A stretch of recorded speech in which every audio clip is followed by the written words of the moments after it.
Bonsoir, bonsoir et bienvenue à l'étude biblique à Overcomers Ministry Church. Que Dieu vous bénisse, nous sommes très ravis de vous avoir. Et tout de suite, voilà, je vais laisser les hommes de Dieu vous saluer. Nous allons démarrer l'étude.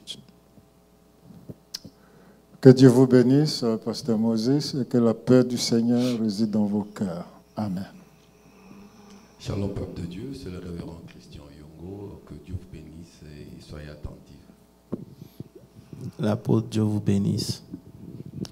Amen. Donc vous voyez qu'aujourd'hui, nous sommes 4 comme les 4 évangiles. Ça veut dire que la parole sera très, très, très consistante. Amen. Comme Pasteur Christian nous a joint aujourd'hui, on va lui donner l'honneur de nous introduire dans la prière. Et puis nous allons démarrer l'étude. Père Saint, nous te bénissons. Merci encore une fois pour cette opportunité, Yahweh, que tu nous accordes de partager ta parole, oh Dieu, et de t'écouter aussi, Seigneur. Merci pour ton peuple que nous suive, oh Dieu, partout dans le monde, oh Seigneur.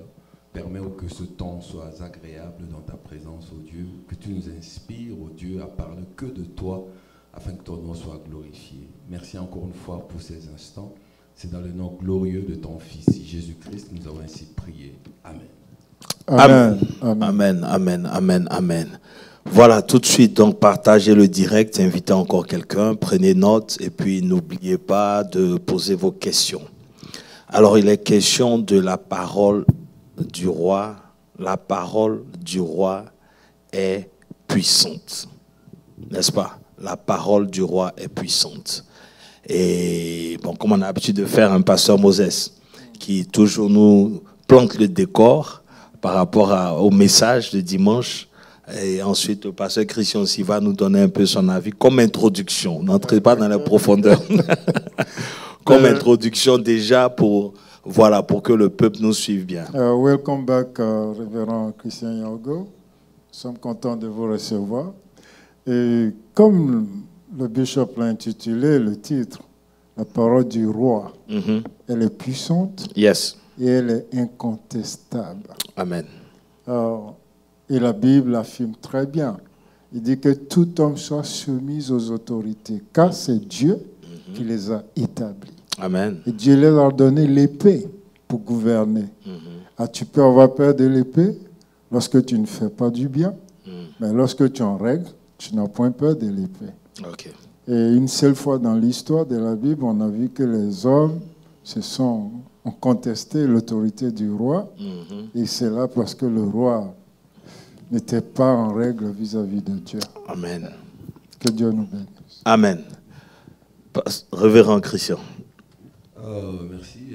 Je crois que pour moi, ce qui m'a vraiment touché et dérangé depuis le dimanche jusqu'à aujourd'hui, c'est un point très capital par rapport au thème même qui dit la parole du roi est très puissante. Donc, je dis que c'est la parole de Dieu qui est puissante. Yes. Mais ce qui me dérange, c'est la différence entre la parole de Dieu ou la parole du roi et la parole des hommes dans la vie quotidienne. Okay. Cette nuance-là, cette confusion-là, ça m'a donné, ça creusait quelque chose en moi pour voir quelles paroles que nous déclarons dans la vie quotidienne et comment serait l'attitude d'un enfant de Dieu pour prononcer la parole de Dieu ou la parole de la vie quotidienne. Donc c'est deux différentes paroles que j'aimerais un peu me situer. Mais sinon, la parole du roi, elle est puissante. Ça, c'est clair. Ça, c'est clair. Mais alors, les paroles que nous utilisons dans la vie quotidienne, c'est toujours les paroles du roi que nous déclarons. Et il y a aussi une autre partie, la parole des hommes dans la vie quotidienne. Amen. En tout cas, très, très, très bonne illustration déjà, très, très bon décor. Donc, nous allons entrer dans les détails tout à l'heure pour toucher à toutes ces différences, pour faire la différence, pour faire la part des choses. Alors, Apostole, en tout cas, que Dieu te bénisse déjà pour le message du dimanche. Et aujourd'hui, donc, il est question de la parole du roi. La parole du roi est puissante. Et d'après déjà tout ce que nous avons entendu, moi, ce que je peux ajouter, c'est qu'il y a quelque chose que tu as dit qui était ma réflexion en fait. Le fait qu'on n'ait pas j'ai envie de dire, grandi dans un royaume qui ne nous donne pas en fait la valeur de la parole d'un roi. Parce que sincèrement, j'étais en train de voir ça par rapport même à nos États. Je disais que nous sommes des francophones, le plus souvent nous venons des républiques. Et je me dis que quelque part, peut-être que c'est pour ça même que les anglophones sont en avance, parce que eux, c'est un royaume.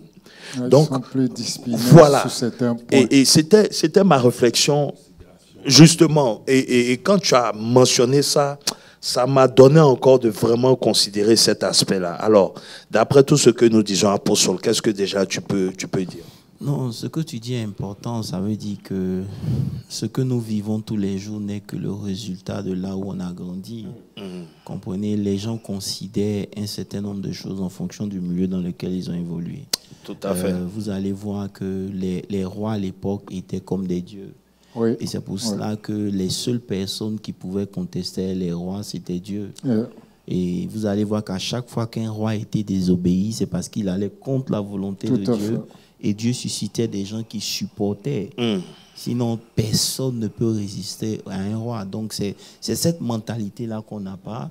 Et c'est ce qui est dommage parce que nous sommes maintenant dans le royaume de Dieu. C'est ça. Vous comprenez un peu? Et si la parole du roi est assez puissante d'un royaume, à plus forte raison, la parole de notre Seigneur Jésus. Mais la notion de royaume, de kingdom, on ne l'a pas encore inscrit en nous. Et c'est pour ça qu'on n'arrive pas à donner de la valeur à ce que la parole de Dieu est en fait. Amen. Et déjà le texte de base, si on peut revenir sur le texte de base où Paul nous a montré en tout cas l'importance d'avoir les livres. 2 Timothée 4, versets 11 à 13. Luc seul est avec moi.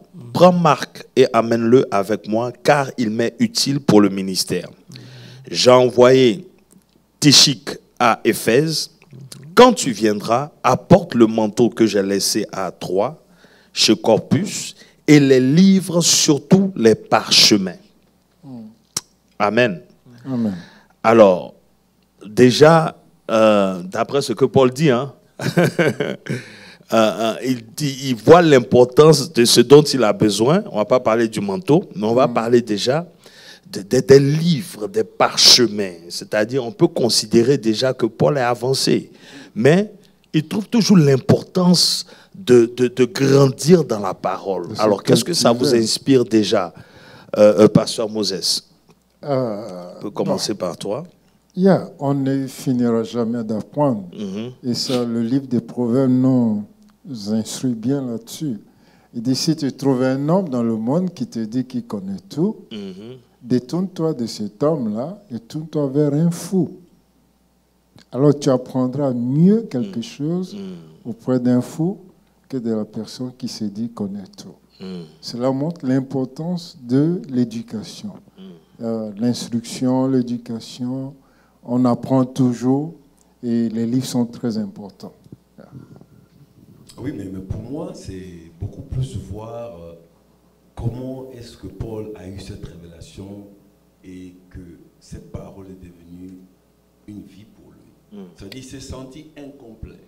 Malgré ce qu'il est Paul, malgré son titre, malgré les responsabilités qu'il avait. Il est parti, mais il s'est senti incapable. Ça veut dire, sans cette parole, sans la parole de Dieu, sans Dieu avec lui, il s'est senti inutile. C'est pourquoi il a rappelé, amenez-moi ça pour que je me sente confortable, parce que la parole de Dieu, elle est si, j'en ai besoin. C'est-à-dire, c'est l'importance qui s'est attachée, qui s'est donnée plutôt par rapport à la parole de Dieu, malgré lui. Mais il sent que sans la parole de Dieu, que ça soit près de moi, ce serait difficile. Amen, amen, amen. Apostole, je sais pas. Bon, il faut dire que il y a l'information, il y a la connaissance. Mais quand vous étudiez la Bible, vous voyez que Dieu utilise la connaissance pour apporter la compréhension. Quelqu'un ne peut pas comprendre les Écritures s'il n'a pas la connaissance des Écritures. Si vous voyez que Paul a été utilisé par Dieu dans la dimension dans laquelle il a été utilisé, c'est parce que Paul connaissait les Écritures. Tout à fait. Donc Paul pouvait remonter depuis la Genèse et trouver Jésus dans toutes les histoires, simplement parce qu'il avait la connaissance. Et c'est pour ça que Proverbe dit que acquiert la connaissance, mais dans tout ce que tu peux acquérir, get understanding. Pourquoi? Parce que s'il n'y a pas de connaissance, on ne peut pas parler de Réma. Vous comprenez un peu? Parce que c'est à partir du Logos que Dieu éclaire nos yeux et nous donne de pouvoir comprendre ce qu'il nous faut pour pouvoir continuer. Donc, lire la parole de Dieu était crucial. C'est pour ça qu'il demandait à Josué, médite jour et nuit. C'est alors. Ça veut dire que quand tu médites, tu lis, le Saint-Esprit maintenant prend cette parole et la rend vivante dans ton histoire, dans ta démarche, dans ta destinée, en fait. Donc, lire la parole était important pour Paul. Et si vous voyez bien, il dit surtout les parchemins. Les parchemins, c'était des choses que lui-même avait écrites en fonction des révélations qu'il avait eues. Donc, il avait besoin de ça. Vous me suivez un peu? Donc, c'est ça. Donc, de par les livres, il a fait ressortir des écrits dont il en avait besoin. Il savait que ça qu'il a dispatché ses lettres et tout. Amen. Pour mieux faire comprendre son évangile. Donc nous comprenons parfaitement pourquoi c'est lui qui a écrit même plus que tout le monde dans le Nouveau Testament, les épîtres, les lettres pour encourager l'Église. Et puis Pierre même reconnaît le niveau de révélation de Paul. Vous voyez un peu. Et ce que tu viens de dire est important parce que quand on dit les livres, ça veut dire que il a cherché l'instruction autour de la parole. Ouais, il est cultivé aussi parce que on a tendance à les hommes de Dieu ont tendance à seulement se limiter à la Bible. La Bible, c'est pas mauvais, mais il y a des histoires qui sont autour aussi de certains contextes qu'il faut aller chercher. Et Paul est en train de nous démontrer que c'est important d'avoir l'instruction, d'avoir l'information autour, le contexte, la profondeur. Et c'est tout ça qui a été à ce qu'il est vraiment les révélations qu'il est. Ça make sense? Tout à fait. All right. Donc, on va rentrer maintenant dans l'étude proprement dite. La parole du roi est puissante. Et en introduction, apôtre, tu as posé 2 questions. Est-ce que ta parole est puissante? Et est-ce que tu es un roi? Je pense que c'est à ce niveau-là que les choses sérieuses commencent. Parce que la Bible dit dans le livre d'Apocalypse qu'il a fait de nous un royaume de sacrificateurs. En réalité, il a fait pour Dieu, il nous a rendus des rois pour Dieu. Et comme on l'avait vu dans Apocalypse 19, le verset 16, Jésus était le roi des rois. Donc nous sommes des rois. Apocalypse 5, 10. Apocalypse 5, 10, Apocalypse 19, verset 16. Ok. Donc nous sommes des rois. Parce que Jésus est le roi des rois. La Bible nous fait comprendre que le roi, sa parole est puissante. Donc, en temps normal, parce que nous sommes rois, notre parole aussi devrait être puissante. Amen. Puissante dans notre sphère d'influence. Parce que chaque roi a un domaine d'activité, il a un royaume dans lequel il doit dominer. Tout à fait. Donc, peu importe qui nous sommes, en fonction du lieu où nous nous développons, nous habitons, ce que nous faisons, notre domaine d'activité, on devait sentir le règne de Dieu par nous, en fait. Amen. Ça veut dire que quand il dit que nous sommes des rois, c'est l'extension de Dieu par nous. Tout à fait. Donc Dieu établit son royaume, il étend son royaume par nous. Donc nous sommes des ambassadeurs, des représentants du royaume de Dieu. Donc ce qui donne au roi de gouverner, c'est sa parole. Amen. C'est par la parole que l'autorité est dégagée.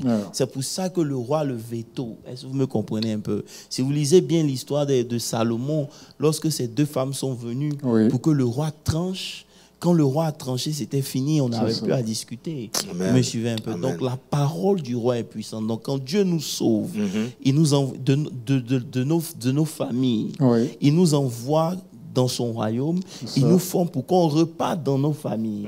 C'est un peu l'histoire un peu de Moïse, vous comprenez un peu? Moïse, Dieu le retire des eaux, Dieu l'envoie chez Pharaon, il a l'instruction, Dieu le fait sortir de Pharaon, et Dieu maintenant l'équipe et il doit repartir là où il a échoué. Donc ça veut dire qu'en tant qu'enfant de Dieu, là où nous avons échoué, après avoir rencontré Christ, c'est là que nous devons réussir. Amen. Et ça s'impose, ça s'installe au moyen de la puissance de nos paroles. Amen, amen, amen. En tout cas, tu as ouvert plusieurs canevas ici. Amen. Alors, donc, est-ce que notre parole est puissante?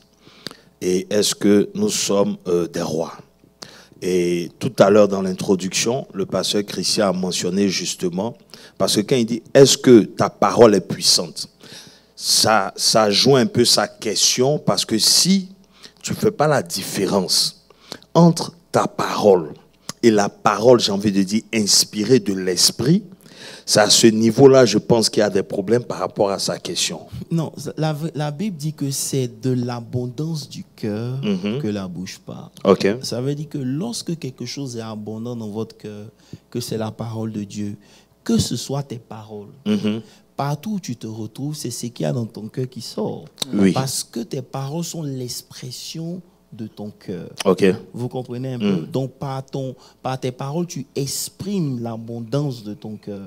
Donc, vous allez voir que quand quelqu'un est rempli, est conscient de la présence de Dieu dans sa vie, conscient de la parole de Dieu, toutes ces paroles sont toujours inspirées de la parole de Dieu. Ok. Toutes ces paroles. Okay. Ça veut dire que même quand il discute, parce que c'est ce qui est abondant en lui qui fait sortir. Got you. Yes. Tu comprends? Mais le problème que nous avons, c'est quand nous on veut prier, qu'on choisit maintenant de faire sortir de nos bouches les paroles de Dieu. Mais en temps normal, cela ne devrait pas être.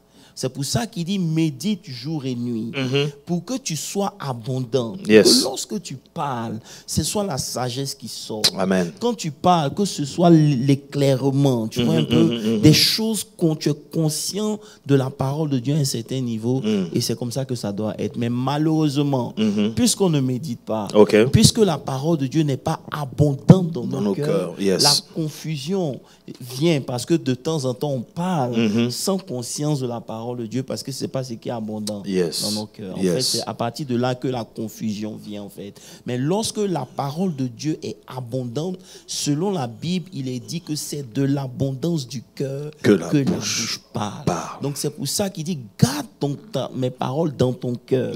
Parce que quand elles sont abondantes dans ton cœur, même quand tu vas parler, on va sentir une certaine grâce. Amen. Quand tu vas parler, on va sentir une certaine connaissance. Je sais pas si... Non, c'est clair. Ça veut dire que ce que tu dis, même si ce n'est pas textuellement ce qui est écrit, mais en fait, tu donnes une explication ou bien tu donnes le réma de ce que tu connais. C'est-à-dire, c'est toujours arrosé de Dieu. En fait. Got you. Voilà. Je ne sais pas si ça répond un peu à... Non, c'est bien, parce que mon point, comme on dit, c'est le Bible study. Tout à fait.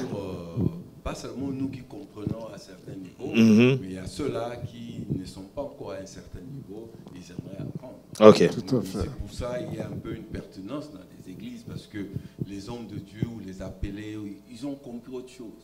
Et il y a un gap avec tous ceux qui apprennent, ils n'arrivent pas à se retrouver. Voilà, moi je vais descendre à leur place. Ok. Dans ce sens-là. D'accord. C'est-à-dire, quand est-ce qu'on peut amener cette symbiose ou synchronisation de la parole de Dieu dans la vie quotidienne? Ce qui est clair, comme on dit, quand on parle, c'est l'abondance du cœur, quand il y a la parole de Dieu en toi, et tu sais comment utiliser ça dans toutes circonstances de la vie. Bon, il y a certains qui lisent la Bible, qui étudient de foi, s'il faut le dire, un peu dans l'esprit de la religion, la religiosité, ils lisent et tout ça, mais ils n'arrivent pas à avoir ce déclic de la synchronisation, que ce que je lis, c'est pas seulement la partie spirituelle de ma vie, mais c'est toute une vie quotidienne que je peux utiliser tout ce que je lis dans chaque épreuve, chaque circonstance de ma vie et ainsi de suite. Parce que c'est comme si c'est séparé, quoi. Comme l'apôtre vient de dire. C'est-à-dire, on utilise ces paroles que dans des prières. On utilise ces paroles que dans des circonstances spirituelles telles que l'église, dans des prières, ainsi de suite. Et quand on quitte ce cadre-là, c'est-à-dire, c'est comme si la parole du roi, bon, c'est fait que pour là-bas. Pour la vie quotidienne, c'est un peu ça. Ça veut dire que le roi, vous regardez, c'est ça, je parlais de la notion de royauté. Vous savez, lorsqu'il y a eu la Révolution française et qu'ils avaient arrêté, je crois, un certain nombre de princes, l'histoire raconte qu'on les avait obligés de dire un certain nombre de choses. Vous comprenez un peu. Mais malheureusement, ces princes-là disent qu'ils ne peuvent pas le dire parce qu'ils sont des princes. Je ne sais pas si vous comprenez ce que je suis en train de dire. Ça veut dire que la nature de qui ils sont affecte totalement même leur manière de parler. On dit non, ils disent non, on ne peut pas. Je suis un prince.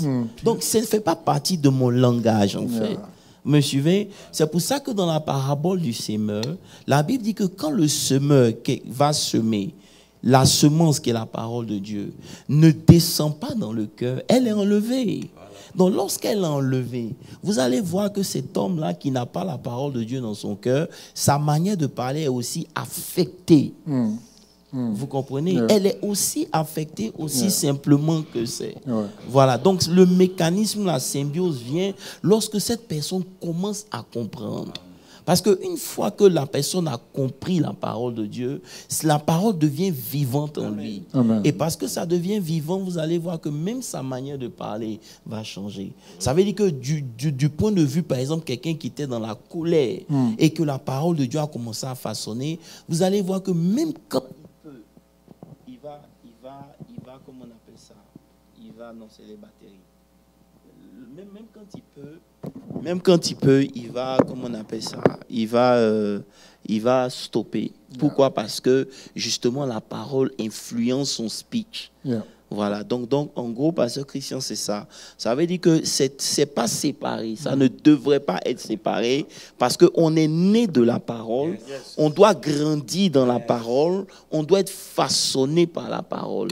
Mais malheureusement, comme nous n'accordons pas l'importance qu'il faut à la parole de Dieu, donc ce que nous sommes, ce que le monde nous dicte continue d'influencer notre manière de parler. Ça va nous amener à une nécessité. Comme c'est la parole du roi, nous n'avons pas cette culture-là. Je crois que ça peut nous amener maintenant à pouvoir enseigner sur le royaume.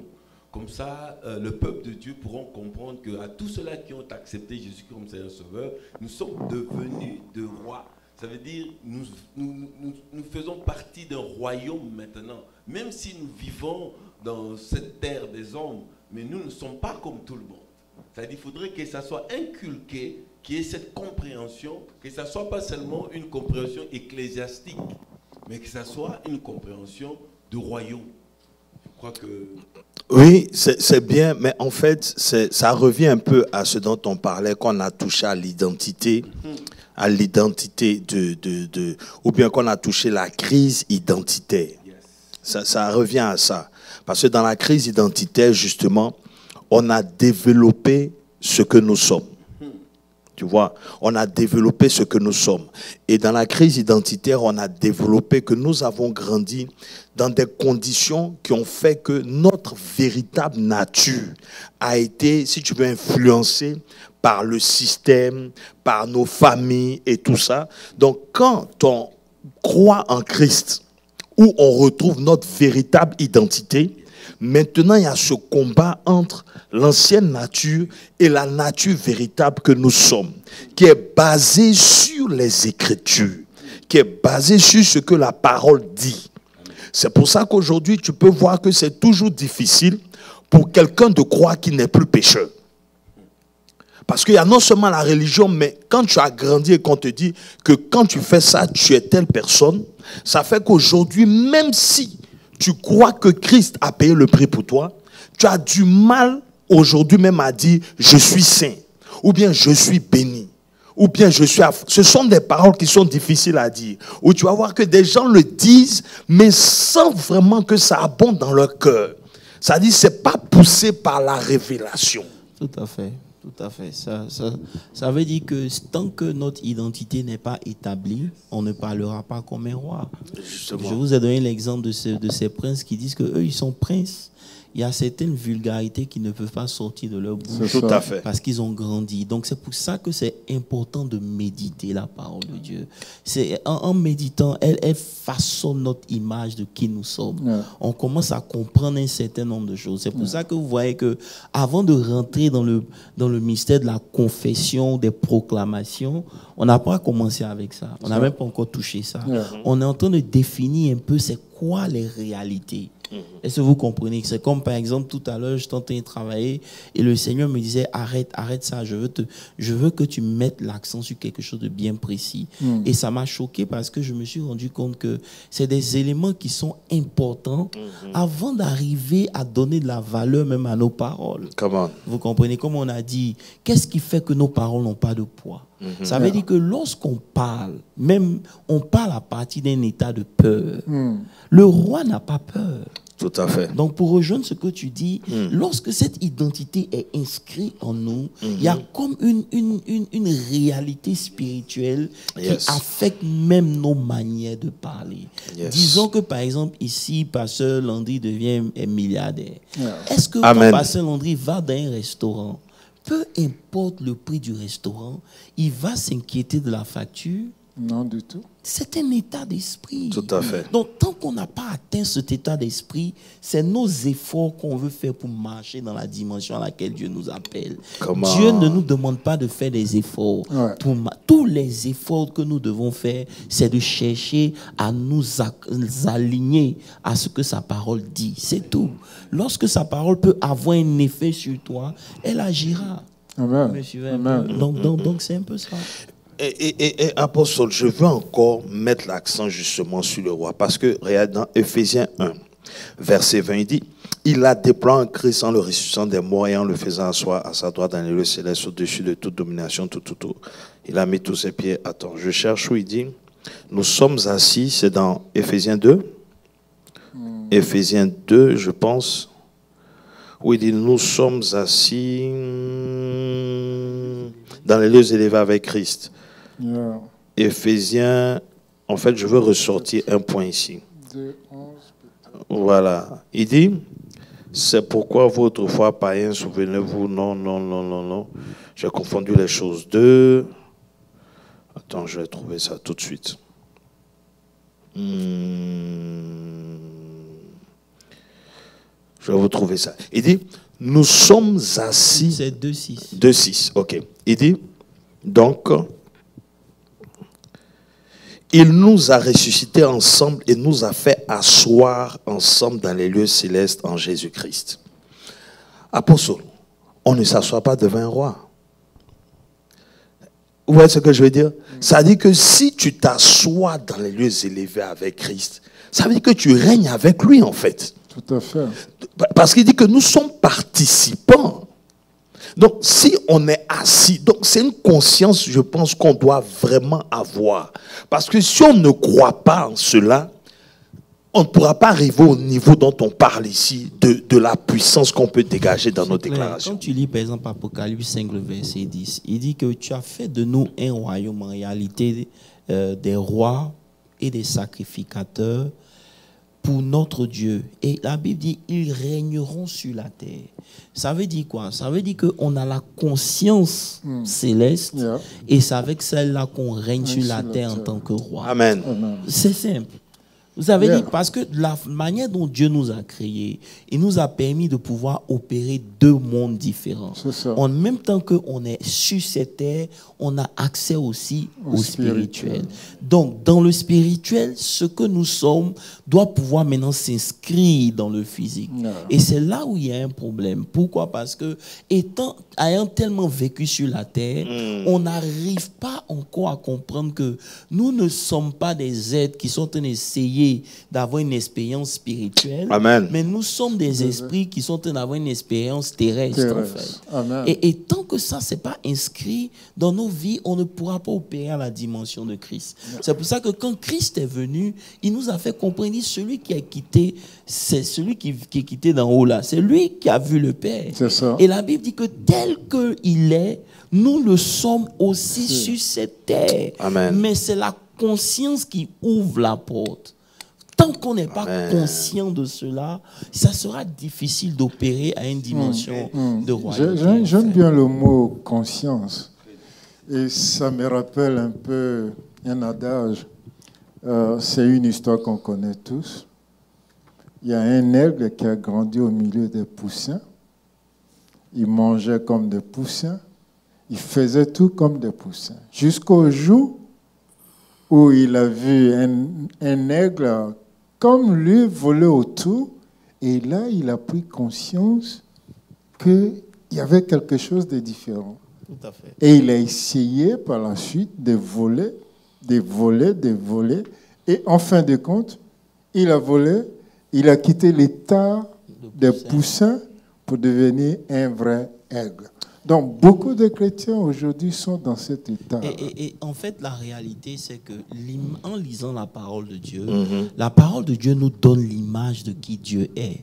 Et en ayant l'image de qui Dieu est, nous avons aussi l'image de qui nous sommes. Amen. La réalité, c'est que n'étant pas exposé à la parole de Dieu, on est toujours influencé par l'identité que le monde nous donne. C'est ça. Vous comprenez un peu. Et ça, c'est le problème. Ça veut dire qu'aujourd'hui, tant que quelqu'un ne sait pas de chercher à comprendre et de savoir qui il est en Christ en réalité, il va toujours tâtonner. On peut discuter, on peut faire un certain nombre de choses et voilà. Voilà, donc c'est ça. Je pense que, pour ma part, quand je regarde un peu en arrière, je me dis que Dieu nous aime tellement qu'il a préféré commencer par parler de l'identité. Les enseignements précédents nous ont parlé de notre identité, comme on a souligné. Donc, pour une personne qui se connaît en tant que prince ou roi, il sait que le prince ne parle pas n'importe comment, il ne mange pas n'importe quoi, il ne mange pas n'importe où, il ne s'assoit pas n'importe comment. Et quand tu connais ces principes-là et que ces principes-là régissent ta vie du point de vue spirituel, sans doute tu vas marquer la différence. Donc je vais inviter le peuple à aller écouter les messages là encore. C'est important. Crise identitaire, pour encore avoir les notions et pour toujours être, n'est-ce pas, animé de cette conscience-là. Ça veut dire que, Pasteur Landry, par exemple, lorsque Dieu, comme on a dit dimanche, Dieu est là. Les ténèbres sont là. C'est à là je venais. Ok, vas-y. Non. En fait, c'était pour introduire ça, j'ai dit ça. Justement, parce que Dieu est là et vous voyez que les ténèbres sont là. Ça veut dire que dans la conscience ou dans la compréhension des choses, qui tu es devant Dieu ne va pas exclure l'adversité. Amen. Vous comprenez un peu ça? Ça veut dire que pour moi, aujourd'hui, je comprends que l'adversité fait partie de mon quotidien. Amen. Maintenant, ce que j'ai compris, c'est que l'adversité n'est pas assez puissante pour m'empêcher de manifester qui je suis. En réalité, même l'adversité est juste un signe pour me faire comprendre ce que Dieu a mis en moi, en fait. Une opportunité. Voilà, c'est une opportunité. Et donc, en réalité, tout part à partir de cette conscience-là. Et quand tu comprends que même quand il y a l'adversité, tu dois toujours définir qui tu es. Amen. Ça change le game. C'est la clé. Tu comprends un peu? Ça change le game. Je pourrais ajouter à cela, c'est quelque chose qui juste a cliqué dans ma tête, parler à nos bien-aimés qui nous suivent aussi partout dans le monde. Je crois que la conscience, le mot-clé, doit commencer à partir de la conversion. C'est-à-dire là, on est converti. Parce que ça me fait croire comme si nous ne croyons pas à notre conversion. C'est si tu crois à ta conversion, que tu n'es plus de ce monde et que tu as été racheté avec Christ, que tu fais partie du royaume, je crois qu'on viendra par rapport aux étapes que vous venez de dire, en comprenant, même quand un ministre, il est nommé, ou un président de la République, on commence à lui donner les éthiques. Tout à fait. C'est-à-dire l'éthique du royaume que nous devons avoir, ça nous échappe. Et ça devrait commencer à partir de la conversion. Si tu es vraiment converti, tu sais que j'étais dans le monde, j'étais un pécheur et je ne le suis plus, je ne suis plus de ce monde, même si je suis dans ce monde ici, mais je ne suis pas. Cela me rappelle une fois, j'ai mis dans mon commentaire au Facebook, j'écris, j'aime beaucoup mes fils de Dieu, fils de Dieu. Il y a quelqu'un qui me dit, est-ce que toi tu es vraiment fils de Dieu? Oui, je le sais. Ce n'est pas importe comment toi tu me dis, je sais qui je suis. Ça veut dire, des fois on te regarde comme ça, ça c'est vraiment Pasteur Landry, mais tu dis, tu déclares des choses, mais c'est toi, on connaît. À peu près comme l'histoire de Jésus. C'est pas toi le fils de Joseph, là, tu viens nous parler de ces choses. Ça veut dire, tu t'es séparé et dans la vie, les gens ne comprennent pas qui tu es, comment tu parles, comment tu es ta vie. Les gens n'arrivent pas à te calculer comme on n'a pas pu calculer Jésus. C'est-à-dire, si dans la vie d'un enfant de Dieu, les gens n'ont pas cette confusion vis-à-vis de toi, ça dit qu'il y a un problème. Parce que les gens doivent dire, il vit avec nous, c'est l'enfant de tel, c'est le frère tel, c'est la sœur telle. Mais on ne comprend pas sa vie. Malgré ça, son langage, sa façon de faire, de marcher, c'est différent. Ça veut dire que, Pasteur Christian, ce que tu dis est important. Et c'est pour cela qu'après la conversion, il faut ajouter les affermissements. Parce que justement, on ne naît pas grand en même temps. Ouais. Vous prenez par exemple l'exemple de Job. Jean, tu peux mettre par exemple Job 4, le verset 4. En lisant ça, ça m'a fait rire parce que c'est l'image de tout le monde en fait. Il dit Elias, bon verset 1, Elias de Théma prit la parole et dit, si nous osons ouvrir la bouche, en seras-tu peiné? Mais qui pourra garder le silence? Voici, tu as souvent enseigné les autres. Tu as fortifié les mains languissantes. Maintenant, regarde le verset 4. Il dit, tes paroles ont relevé ceux qui chancelaient. Tu comprends? Tu as fermé les genoux qui pliaient. Verset 5. Et maintenant qu'il s'agit de toi, tu faiblis. Maintenant que tu es atteint, tu te trouves. Yes. Vous comprenez un peu? Yes, yes. Et ça veut dire que c'est l'image. Et c'est pour cela qu'on doit pouvoir parvenir à un niveau où ce que tu dis, quand il s'agit des autres, tu dois pouvoir aussi l'assumer quand il s'agit de toi. C'est pour ça que vous allez voir que quand il s'agit de la foi, quand il y a des domaines de foi où tu crois, ou quand il s'agit de prier pour les autres, tu as le zèle. Oh, yes. Mais quand il s'agit de toi, tu es confronté à certaines réalités. Tu comprends un peu qui viennent enlever, c'est d'autres voix qui viennent te parler pour contredire la parole de Dieu qui est en toi. Et c'est en cela que lis la parole de Dieu, étudier la parole de Dieu, écouter les enseignements, être exposé à une certaine réalité te donne de pouvoir être affermi. Pour que dans de tels cas, tu puisses toujours maintenir ta confession. C'est pour ça qu'il a dit, ta crainte de Dieu n'est-elle pas ton soutien? Ça veut dire que si tu avais compris réellement ce qu'était la crainte de Dieu, tu aurais dû te réjouir. Me suivez un peu.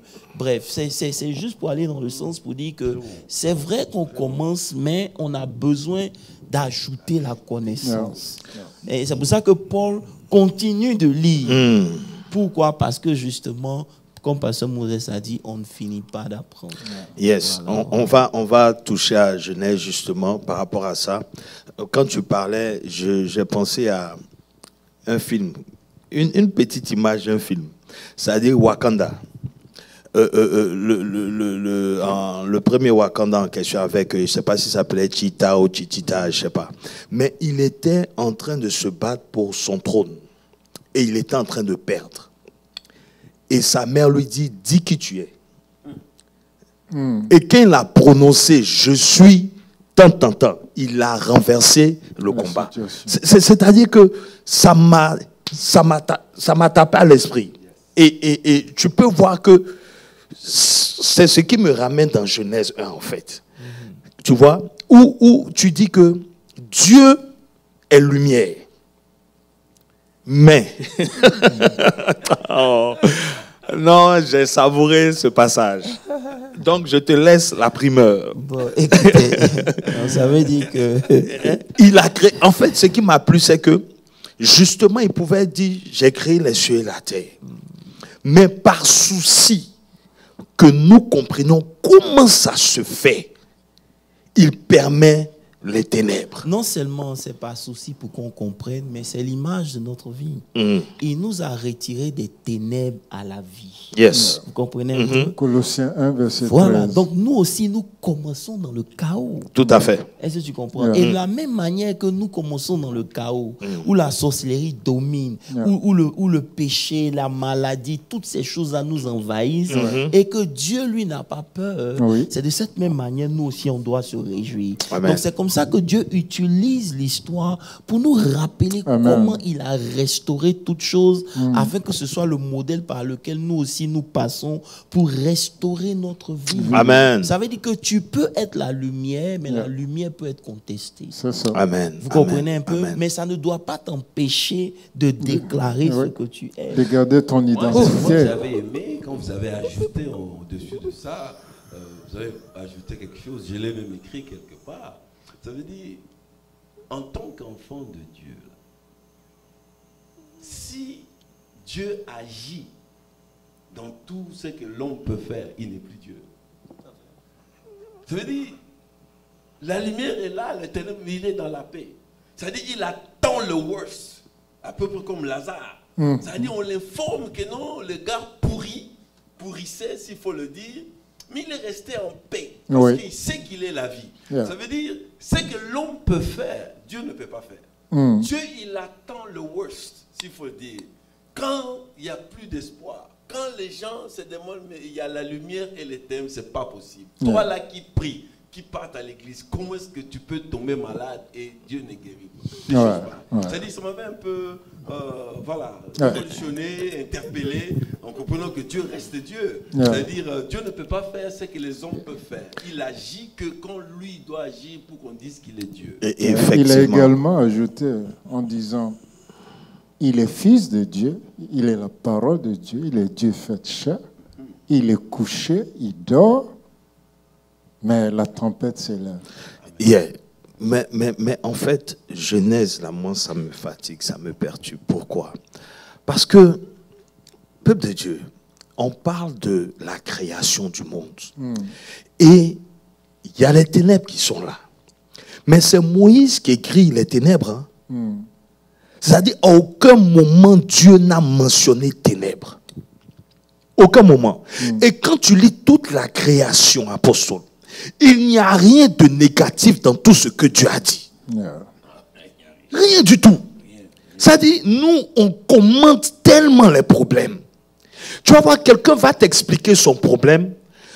Son explication du problème déjà te décourage, en fait.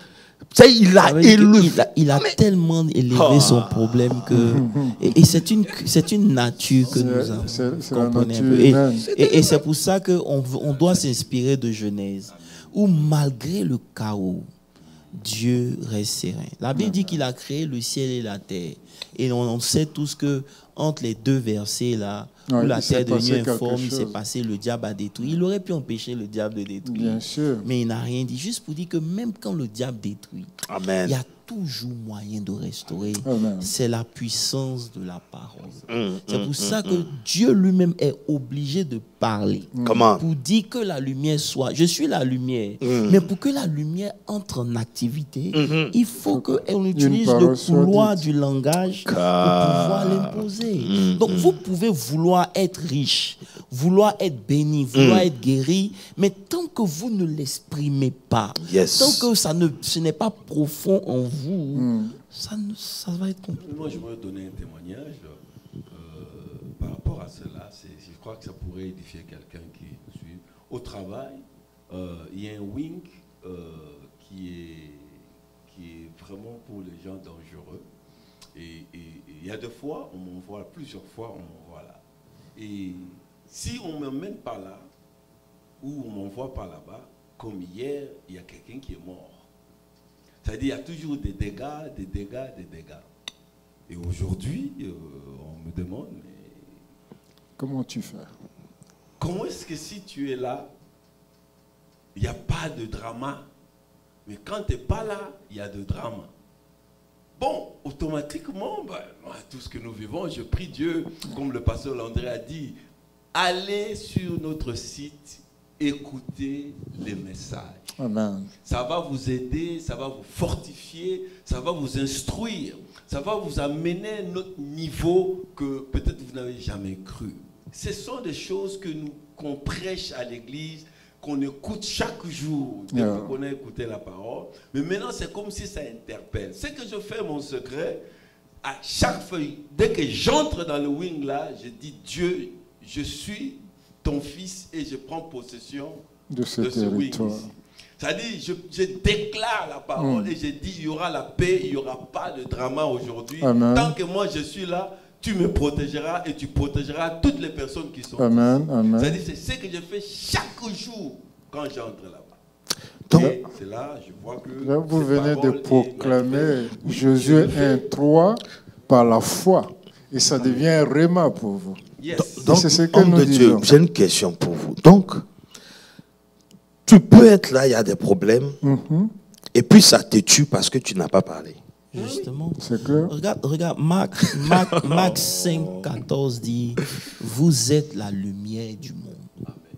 Ça veut dire que de la même manière dont Dieu est lumière dans Genèse, justement, c'est de cette même manière qu'en Christ, vous devenez la lumière du monde. Okay. Et partout où il y a les ténèbres, votre lumière doit briller. Amen. Il dit qu'on n'allume pas une lumière pour la cacher. C'est clair. Une lumière, quand on l'allume, c'est pour qu'elle brille. Ça veut dire que dans le plan de Dieu, là, chaque enfant de Dieu doit briller. Yes. Et c'est pour ça que le Seigneur me disait, quand j'étudiais, il dit arrête et cherche à comprendre pourquoi vous ne brillez pas en fait.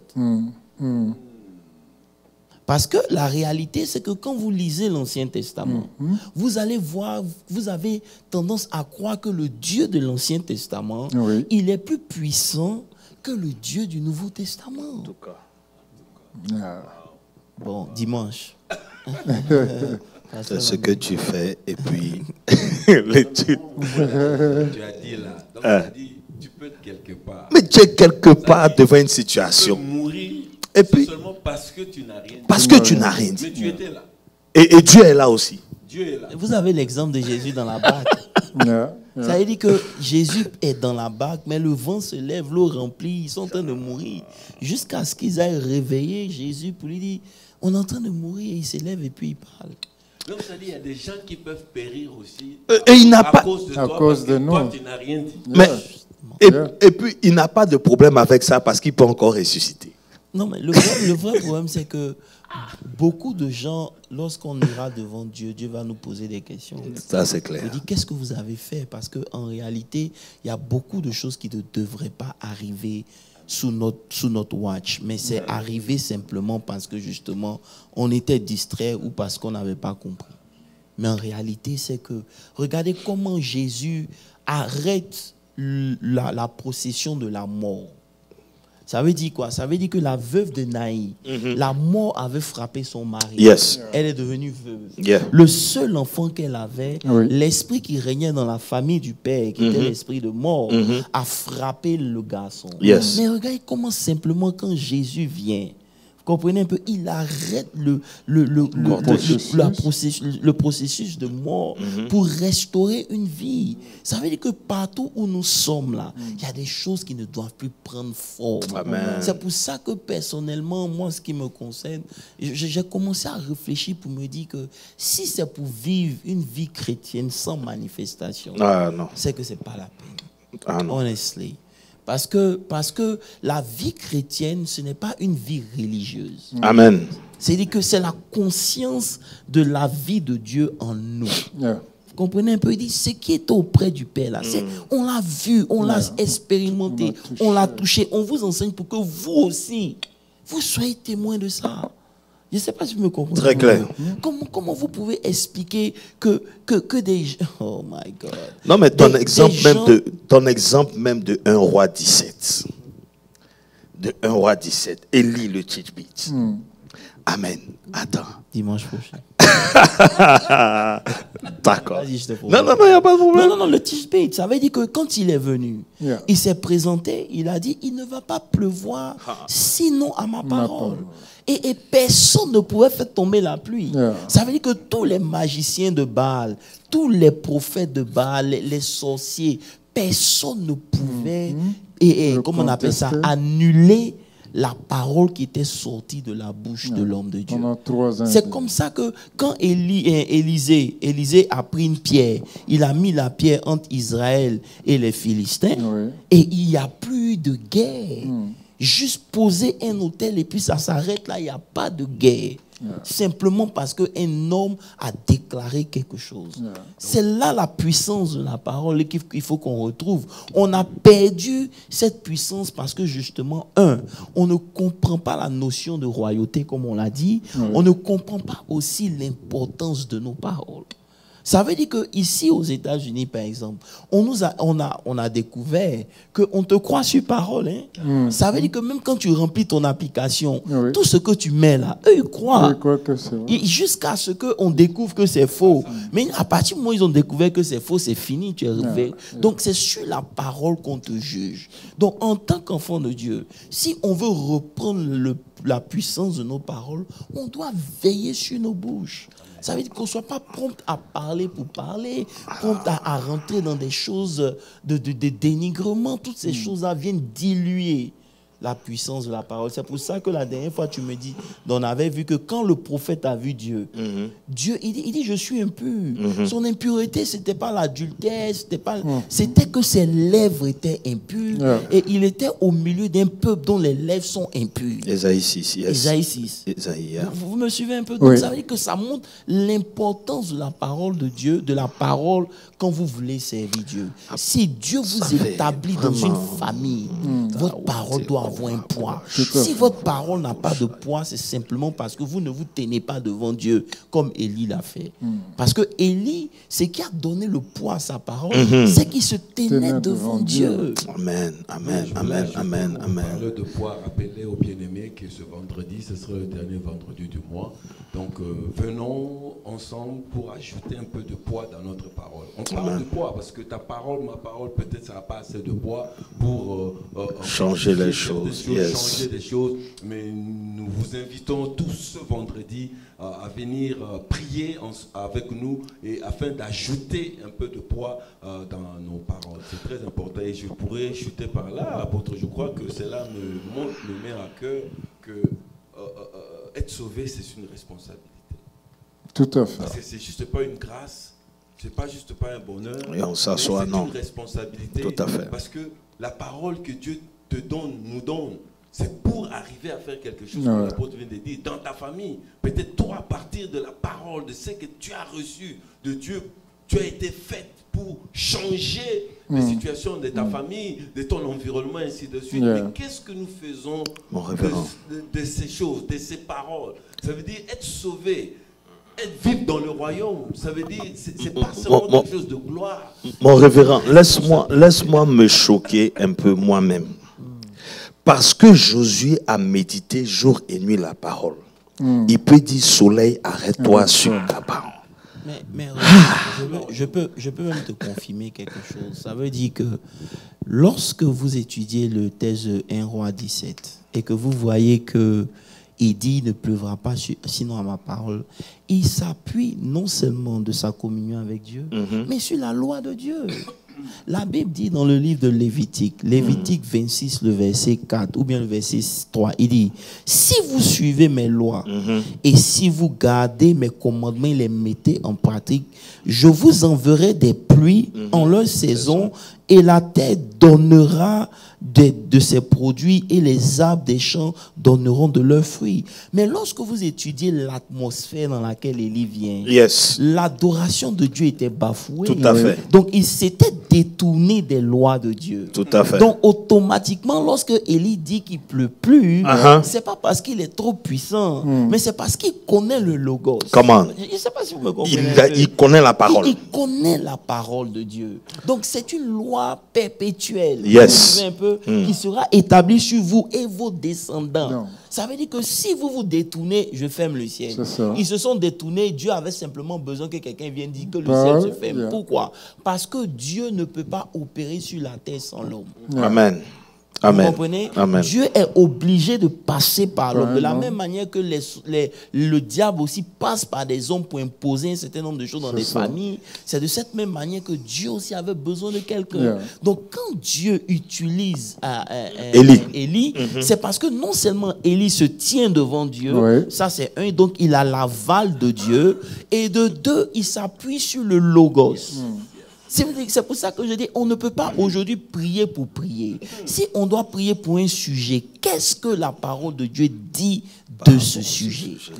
Tant que ça, ce n'est pas établi et que vous commencez à prier, vous perdez. En fait, on bavarde, on prie pas. Justement, et c'est pour ça que vous voyez qu'il y a beaucoup de prières qui sont restées sans être exaucées parce que ces prières ne pas le fondement du logos. Et le fait qu'ils disent qu'il se tient devant l'Éternel, justement, c'est ce qui l'a amené à être abondant dans la parole. Parce que on dit que c'est par abondance du cœur que la bouche parle. Vous voyez? Donc quand on dit ça, c'est pas que c'est parce que tu as tellement médité comme tu as dit. Donc quand il dit je me tiens dans la présence de Dieu, ça veut dire que ça soit prière, que ça soit parole, tout ce qui concerne Dieu. Donc, il est dans le conseil de Dieu, en fait. C'est ça. Donc, il sait ce que Dieu n'aime pas, il sait ce que Dieu aime. C'est clair. Donc, il est connecté Il a accès à la volonté de Dieu. Donc, qu'est-ce qu'il fait? Il la manifeste. Et c'est ce qu'on disait le dimanche. Vous n'allez pas voir Jésus prier en public. Jésus priait toutes les nuits. Et le matin, il déclarait. Ça veut dire que le temps qu'il passait devant Dieu lui donnait la capacité dans la journée de pouvoir parler, ça arrivait. Donc, celui qui ne passe pas du temps devant Dieu, ses paroles, quoi qu'étant roi, seront que des frustrations. Vous comprenez un peu? Parce que le roi a besoin de passer du temps aussi dans la présence de Dieu. Amen. C'est comme maintenant, aujourd'hui, les rois font des initiations. Pourquoi en Afrique on fait passer le roi par des initiations? On fait de telle sorte que quand le roi se tient ici, tous les esprits se soumettent à lui. Pourquoi? C'est de cette même manière que si vous êtes un roi selon Dieu, vous devez méditer la parole de Dieu. Amen. Et lorsque la parole est abondante en vous, l'Esprit de Dieu maintenant va venir vous la révéler. Il savait que lorsque Dieu avait dit, si vous vous détournez de moi, je vais fermer le ciel. Donc tout ce qu'il a fait, c'est de venir déclarer en plein jour ce que Dieu avait déjà dit. Wow. Bon, j'espère que vous prenez note et que ça vous révolte autant que moi. Mais j'ai envie de poser une question. Donc ça veut dire que quoi? Ça veut dire que c'est pendant la nuit que les prières sont puissantes pour se recharger. C'est important. Il y a des portes, il y a beaucoup de choses, mais on reviendra dessus. D'accord. C'est important. Non. Vendredi. Donc, il y a vendredi prière et puis il y a dimanche encore parole. Donc, préparez-vous en conséquence. C'est une veille, mini-veille, de 20h jusqu'à minuit. 20h30 jusqu'à minuit. Donc, en tout cas, venez nombreux, que nous mettons du poids à nos paroles. On tire déjà vers la fin de l'étude. S'il n'y a pas de questions, je ne sais pas s'il y a des questions. S'il n'y a pas de questions, moi, je vais... Une question dans la... Ok. Papa Guillaume, vas-y. Oui, donc je méditais un peu sur le cas d'une personne qui... il est né de nouveau, mais il se trouve dans une situation où il ne peut plus parler. Par exemple, quelqu'un qui est alité à l'hôpital, et dans son état, il ne peut même pas ouvrir la bouche pour parler. Ok. Alors, je réfléchissais à ça et puis je me demandais si la parole d'une autre personne au sujet ou à l'endroit de cette personne qui est alitée serait aussi valable dans le même processus. Le centenier. Bien sûr. Lazare sort. Ça veut dire que non seulement ça, maintenant la personne elle-même. Tu dois comprendre aussi qu'il y a un état de conscience. Ça veut dire que lorsque quelqu'un est malade et qu'il a alité et que dans son esprit il refuse cette position, il commence à enclencher un processus de guérison. Ça veut dire que même s'il ne peut pas parler, mais sa confiance ou la connaissance de Dieu en lui anime en lui la ressource divine que Dieu a placée en lui. Et ça fait qu'il va commencer à s'améliorer tout de point, il va commencer à parler. Donc on a beaucoup de témoignages comme ça, des gens qui étaient alités sérieusement, mais qui se sont dit non, que ce n'est pas ma position. Et sans que quelqu'un prie pour eux, il y a eu un changement qui a commencé à se produire. Parce que tout part à partir de la conscience.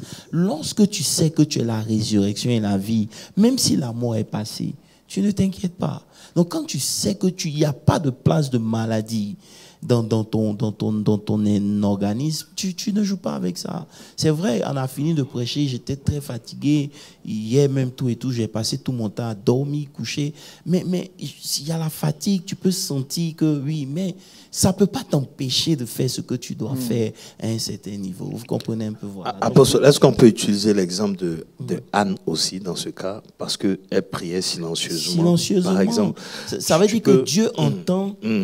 Dieu entend l'état de ton cœur. Par exemple, tu prends par exemple l'enfant, comme on a vu une fois avec Agar, où Dieu dit il a entendu Les cris de l'enfant n'avait pas parlé. Tu comprends un peu? Voilà. Donc, nous, ça veut dire que quand quelqu'un est conscient de quelque chose, sa conscience émet un certain nombre de choses dans le monde spirituel que le monde spirituel pique up. C'est pour ça que vos paroles, si elles ne viennent pas de votre cœur, elles sont vaines, en fait.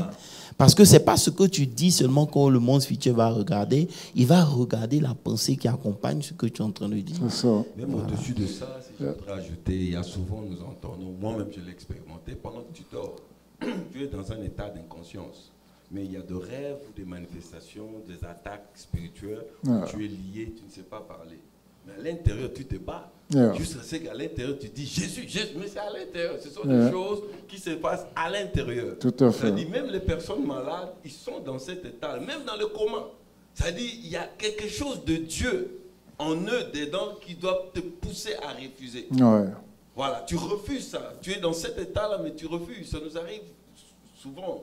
Tu es attaqué, tu sens que tu peux rien dire, mais à la fin de la journée, dedans, là, tu cries Jésus, Jésus, et puis tu sens, boum, des choses se déclenchent. C'est-à-dire, il y a toujours une possibilité, tant qu'il y a l'Esprit de Dieu, la présence de Dieu en nous, même si la bouche ne sait pas parler, tu parleras dans ton cœur, comme l'apôtre vient de dire, ton cœur parlera. Je voulais aussi citer l'exemple de ce paralytique qu'on a porté à Jésus. C'était un paralytique. Honnêtement, il n'a rien fait il n'a rien demandé.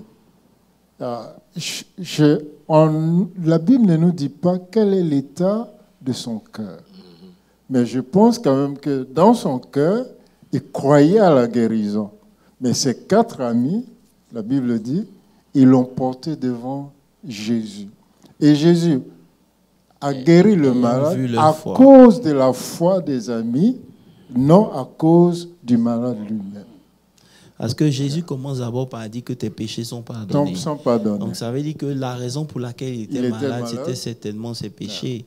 Donc Jésus commence, mais il précise qu'à cause de la foi de ses amis. Donc c'est pour ça que vous devez vous entourer des gens qui comprennent un certain nombre de choses. Vous comprenez un peu. Ça veut dire qu'on prend l'exemple, par exemple, de Caleb. Caleb dit à Josué, il dit non, donne-moi la montagne. Ça veut dire qu'aujourd'hui, personne ne veut la difficulté.